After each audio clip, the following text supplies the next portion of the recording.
Our next honoree is Carole Hayashino and the Japanese Cultural Center of Hawaii. Many of you know Carole. She's very well known here in the Bay Area, and she took up the helm of the Japanese Cultural Center of Hawaii as its president and executive director. Ms. Hayashino has a long and distinguished career in public service. Under her leadership, Honouliuli and the little-known story of the Japanese Americans came into national attention. She chaired the State of Hawaii Advisory Committee on Honouliuli and later convened the Governor's Committee on Hawaii's internment camps to memorialize all 17 wartime confinement sites. As executive producer, she produced the Japanese Community Center documentary, which is available for sale, The Untold Story, Internment of the Japanese American in Hawaii, which debuted throughout California recently. She, along with Jane Kurohara, were invited to the White House to witness President Obama's signing the executive order establishing Honouliuli as a national monument. You know that Carole also served as Associate Director of JCL during the redress and reparations efforts in the late 80s and 90s. She received the JACL Biennium Award. She was twice elected to the Marin Community College District Board. Most distinguishing is her Special Appreciation Award from the Civil Rights Division of the Department of Justice and the Leadership Award from the Japanese Cultural and Community Center of Northern California. She's here today representing the Japanese Community Center and with her entire family and friends. Carole, congratulations.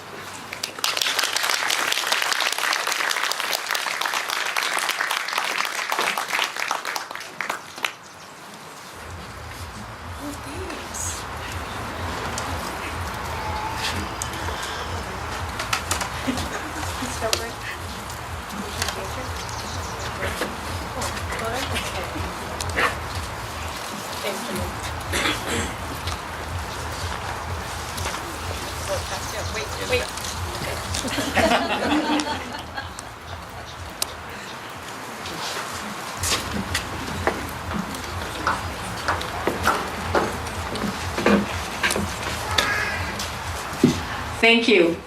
I love being back in San Francisco with my family, friends, and community. And don't I have the coolest lei? Wow. Thank you, Teresa Ono. I hope it makes it back to the Japanese Cultural Center of Hawaii. Before I begin, I want to acknowledge the National Japanese American Historical Society board member and former Hawaii State Representative Barbara Maramoto. Barbara is in the back. She's a good friend of ours. And I'm especially honored to be on the program with Justice Cruz Reynoso, who you will hear from. He is a trailblazer, as you know, a living treasure in the fight for justice and equality for many people for so many years. And he's the kind of inspired leadership we need today. It's also an honor to be recognized alongside Art and Grace for their work on behalf of 2,000 Japanese Latin Americans who were held hostage by the U.S. Department of Justice during World War II. Theirs is also an untold story of persons of Japanese ancestry during World War II. So to Art and Grace, I say, ganbatte, never give up. On behalf of the Japanese Cultural Center of Hawaii, Board of Directors, our staff and volunteers, I want to thank the National Japanese American Historical Society for recognizing our work to preserve Honouliuli and to share the stories of Hawaii's internees. Sand Island Detention Camp, Kalaheo Stockade, Haiku Camp, Kilauea Military Camp, Honouliuli Internment Camp. These were 5 of the 17 confinement sites that were located throughout Hawaii. The selective roundup, interrogation, and imprisonment of 2,300 Japanese community leaders, religious leaders, Japanese language school teachers, journalists, began the morning of December 7th, 1941. And throughout the war, Japanese Americans were actually picked up, interrogated, detained. They were sent to places like the U.S. Immigration Station, Sand Island Detention Camp, Honouli'uli Internment Camp, or to a mainland Department of Justice internment camp. Honouli'uli opened on March 1943, some 74 years ago. It was the last, largest, and longest operating internment camp in Hawaii, and for a home during the war for nearly 400 persons of Japanese ancestry and 4,000 prisoners of war. Honouli'uli closed in 1946 and had been long forgotten until 1998, when a local television station called the Japanese Cultural Center asking about its location. That call launched a 4-year search for the internment campsite and led to its rediscovery in West Oahu, built in a deep gulch surrounded by sugarcane fields. What kept the site hidden from public eye also preserved it. Imagine discovering this site beneath a canopy of monkey pod trees covered with miles of overgrown grass. There was a treasure trove of a few standing buildings, concrete foundations of a mess hall and latrine, rock walls, well-preserved artifacts, remnants of a barbed wire fence, and a historic aqueduct. Once it was rediscovered, our real work began. We began working with archaeologists to survey the heavily overgrown site, map out the remaining structures and foundations. We partnered with the landowner, Monsanto Hawai'i, to gain entry into the site and sponsor pilgrimages to the site. We partnered with the World War II Valor in the Pacific at Pearl Harbor on educational initiatives to begin to build public awareness and support for the preservation of Honouli'uli. And I am so proud that the Japanese Cultural Center of Hawaii, a small nonprofit located in Honolulu, led the movement to establish the Honouli'uli National Monument. Inspired by the few voices we knew of former internees, the movement rallied a very broad base of support from across the state. The entire congressional delegation, the landowners, Monsanto Hawai'i, Campbell Estate, Democrats and Republicans, mayors of each island, every living governor from the state of Hawaii, business leaders, farmers, hunters, environmentalists, artists, and senior citizens, civic organizations, the Rotaries and the Lions, students, teachers from the University of Hawaii and every public and private high school. And even the executive team, the cast and the crew of Hawaii 5-0. How cool is that? I just had the good fortune of being part of this statewide movement. One voice in a grassroots movement that reverberated from that small island in the middle of the Pacific to Washington, D.C. And our voice was heard by U.S. Secretary of the Interior Sally Jewell and President Barack Obama. President Obama recognized Honouli'uli's place in our history when he signed the executive order ensuring its preservation as a national monument. He said, Honouli'uli serves to remind every American about the critical importance of safeguarding civil liberties and maintaining our values in times of crisis. It is a place to reflect on the wartime experiences and recommit ourselves to the pursuit of freedom and justice.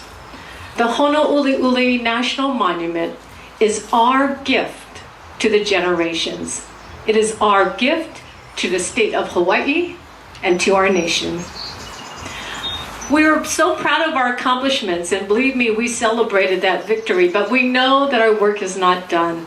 We continue to partner with Monsanto Hawaii. Monsanto just awarded us $100,000 to support our educational efforts in the school and the public. It continues to provide us entry into the site so we can conduct public tours. We signed a cooperative agreement with the National Park Service, and we remain involved in planning the future of Honolulu as a national park. Earlier this year, we released our third book with the University of Hawaii Press, Haisho Tenten, and Internment Odyssey, which is translated memoirs of an Issei. We're working on our fourth book, Resilient Spirit, Voices of Hawaii's Internees. We dedicated the Honolulu Education Center at the Japanese Cultural Center of Hawaii. And it's a place for the public and for students to gather to look at art, objects, artifacts of Honolulu. And we're continuing our search and producing a series of short documentaries on all 17 confinement sites on the islands of Kauai, Maui, Oahu, Maui, Lanai, and the Big Island. We're developing an online database of Hawaii's internees in our Tokioka Heritage Resource Center. There is so much more to do, and I think it's a lesson learned during the redress campaign, and that is, justice is a matter of continuing education. And that's why programs like today, whether it's the 75th anniversary of Executive Order 9066, or the 135th anniversary of the Chinese Exclusion Act, these commemorations, these programs, acknowledging our history, are important. They provide us the opportunity for us to reflect upon, to learn from the lessons of the past. And as President Obama had said, it reminds us of the critical importance of safeguarding civil rights and maintaining our values during times of crises. I want to thank the National Japanese American Historical Society for recognizing JCCH and the unique wartime experiences of Japanese in Hawaii. Next time you're in Honolulu, please visit us at the Japanese Cultural Center of Hawaii. When you do, you'll have the chance to tour our exhibit that chronicles the history of Japanese in Hawaii, from immigration to plantation to World War II to current local life. It's titled Okage Samade, I am what I am because of you. In memory of our leaders, Edison Uno, Minya Sui, Fred Korematsu, Sachs Kirishima, Senators Danny Noe, Spark Matsunaga, with gratitude to our JECL redress leaders like John Tateshi and Ron Wakabayashi, whom I had the good fortune to work for and learn from our Quorum Nobis attorneys, Dale Minami and Don Tamaki. But deepest appreciation to all my friends who are with me today, including Pa Osaki, who made a rare appearance, and my family, Kyle, Kenso, Lauren, back there, Allie, and my grandchildren, Tori and Kanoa.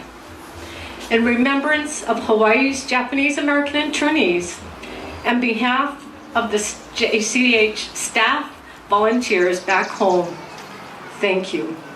Okage Samade. I am what I am because of you. Thank you.